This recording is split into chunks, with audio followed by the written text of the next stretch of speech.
Okay, so we just came from there. Walked, what was it, about a 5-minute walk? Something like that. 10 minutes. Have a walking stick to keep me company. And we're here at the waterfall.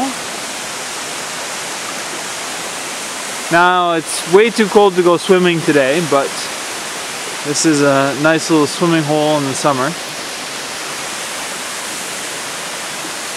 Right there. There's a path, kind of a path, leading around behind the waterfall, but it's a bit of a cool day to go behind the waterfall.